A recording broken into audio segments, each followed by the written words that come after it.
Alô você, seja bem-vindo ao meu canal Português Fácil. Já parou tudo, já vamos do início aqui, ó, já começou, ó, chamou no jacaré aqui, ó. Chamou no axé, meu amigo, que é a dancinha do inscrito. Você dá aquele remeleixo aqui, joga na mão, joga no axé e senta o dedo nesse like, porque isso me ajuda demais. Eu não posso falar que não tô te pedindo nada, né? Mas é conteúdo de qualidade, de graça pra você. E, pô, só faz essa dancinha aí junto comigo e coloca o seu likezão, deixa o seu comentário também. Eu gosto de comentário, gosto que rebenta nos comentários, nem se for pra dar um oi, nem se for pra deixar um joinha, pra deixar um salve, assim, um coraçãozinho, qualquer mensagem, meu amigo, deixar uma receita de bolo pra mim, qualquer coisa, mas deixa seu comentário porque isso é muito legal, eu adoro ficar lendo também. O vídeo de hoje vai falar sobre o quê? Ah, é o mapa da mina. O mapa da mina. O Thiago diz que gosta de falar mapa da mina. É o mapa da mina que eu vou passar pra você. Você que tá desesperado,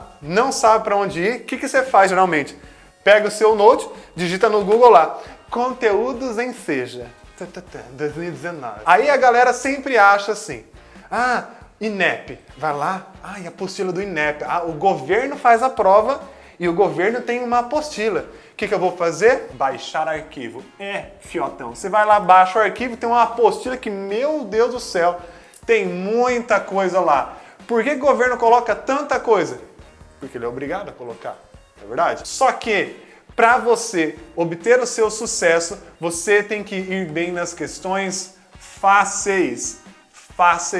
E aí uma médiazinha para dar aquela esnobada. Aí você, acerta uma questãozinha média, mas não tem que ficar se matando em aprender todos os conteúdos. Então o que eu vou fazer agora? Eu vou listar para você os principais conteúdos que você, desesperado porque a prova está chegando, vai poder estudar para se dar bem na prova do Enseja. Fique ligado agora, anote os conteúdos, que daí você vai fazer o seguinte, você vai depois clicar aí embaixo para cadastrar o seu e-mail, por quê? As explicações, informações a mais sobre esses conteúdos eu vou trabalhar no meu canal e para quem estiver cadastrado no meu e-mail. Então não adianta agora, receber os conteúdos aqui, eu entendi o mapa da mina, mas e aí?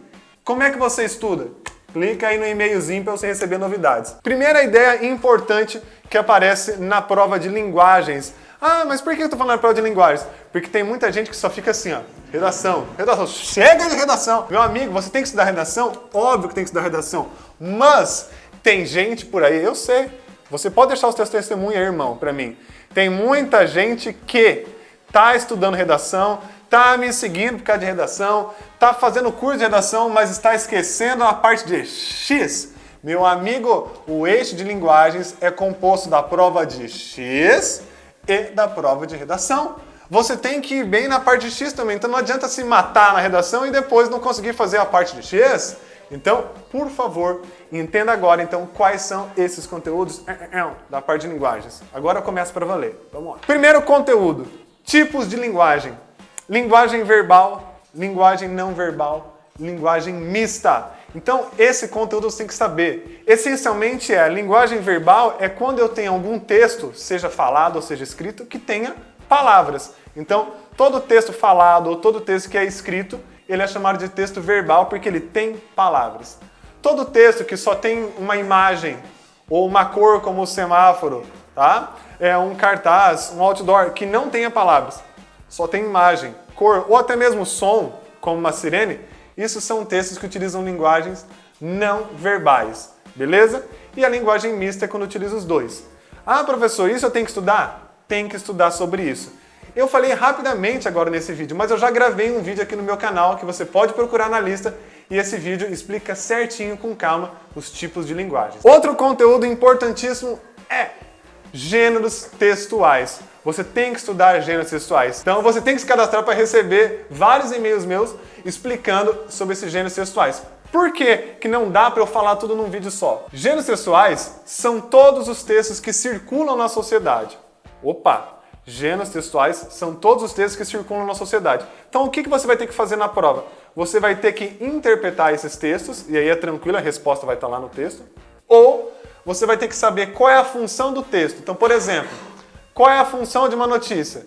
Informar. É claro que isso vai estar escrito de uma frase mais desenvolvida, mas a ideia é essa. Ele deu uma notícia, Ele deu uma notícia, aí ele pergunta, qual é a essência? Para que serve essa notícia? Qual é a função? Informar. Ah, ele deu uma receita. Qual é a função? Instruir.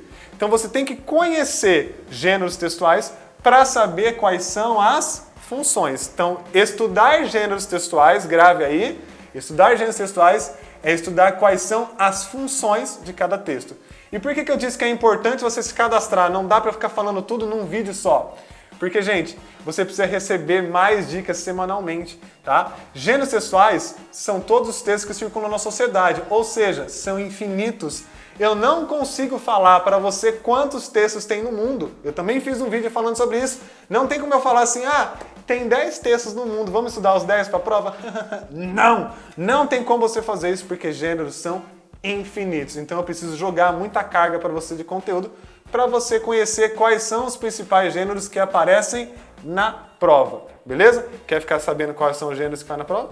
Cadastre aí mais uma vez. Próximo assunto, variação linguística.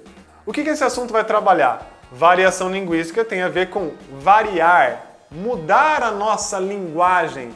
Então, eu tenho basicamente a linguagem formal, tá? Aquela que segue as regras gramaticais, e eu tenho a linguagem informal, aquela que aceita alguns desvios, dependendo do momento. Então eu estou numa reunião de amigos ali, num jantar ou num bar, eu posso falar assim,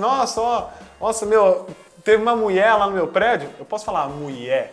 Por quê? Porque eu estou numa situação informal. O cara não vai falar assim, mulher? Nossa, nunca ouvi essa palavra. Não, a pessoa vai entender. O mais importante na variação linguística informal é que a comunicação aconteça. Minha avó falava, ô filho, você quer comer o cheio do frango? Ela estava falando recheio. Eu entendi o que ela estava falando. Do mesmo jeito quando eu falava assim, ô vó, por favor, põe um pouquinho do recheio aí do frango, da farofa. Ela nunca falou pra mim assim, filho, não é recheio, é cheio que fala. Por quê? Recheio e cheio tinham o mesmo significado. Um formal, falar recheio, e ela falando cheio, estava dizendo aquilo de maneira informal. Então isso é estudar a variação linguística. Porém, eu vou aprofundar com vocês aí nessas dicas outros detalhes. Por exemplo, a gente precisa estudar. Nós temos a variação regional. É quando determinada coisa, um determinado objeto, uma determinada comida, ganha um outro nome dependendo da região. Beleza? Então a gente tem que estudar também o que é variação regional. Nós temos ainda a variação sociocultural, que é a variação que depende da posição social da pessoa. Então uma criancinha fala, seu dedo duro. Aí outro fala assim, você é X9, hein, velho? Então, é o mesmo sentido. O mesmo sentido é de entregar o outro. Só que uma criancinha ela pode falar assim, dedo duro. O outro fala X9. Beleza? O outro fala, minha avó fala, ele é cagueta. Tá? Então, tem o mesmo significado, mas depende da posição social da pessoa. Fechou? Então, variação linguística é um conteúdo importante para a gente estudar também. Próximo assunto para você estudar para a prova DX é chamado de funções da linguagem. Olha como o nome diz. Funções da linguagem. Ou seja, nesse conteúdo você vai aprender 6 funções. O que é função, gente? É para que serve aquilo. Então, por exemplo, eu tenho um botão aqui do lado que vai desligar o celular. Tipo, qual é a função desse botão? Desligar o celular. Eu tenho esse botãozinho que ele coloca o celular para vibrar. Então, qual é a função desse botão? Para vibrar. Então, eu tenho vários botões e cada um tem a sua função. Nessa matéria chamada funções da linguagem, o que você vai estudar então? Você vai estudar alguns elementos, tá? Alguns nomes ali importantes que explicam qual é a função da língua portuguesa em determinado texto. Então você olha um texto lá, uma propaganda, você tem que saber qual é a função dessa linguagem. Para que serve essa linguagem nessa propaganda? Você olha a notícia, a notícia serve para informar, ok, é a função da notícia informar. Mas qual é a função da linguagem? Que linguagem foi utilizada nessa notícia? É isso que nós vamos estudar em funções da linguagem. Para entender bem cada situação, então repito, cadastre aí o seu e-mail, se inscreva no canal, lembra da dancinha da alegria, clique em compartilhar, joga pro seu Face, faz o que você quiser, que você vai receber realmente conteúdo de qualidade para você. Ative o sininho para receber notificação quando eu entrar ao vivo numa live ou para quando um vídeo novo for postado. Fechou? No mais, siga-me aí nas redes sociais, no Instagram, @Thiago_Buranello, Thiago sem H. Beijos e abraços, até o próximo vídeo. Tchau! Para receber essas dicas por e-mails. Por quê? Por e-mails? Por e-mail. Vou repetir. Por e-mail. Eles recebem e-mails. Tudo certo.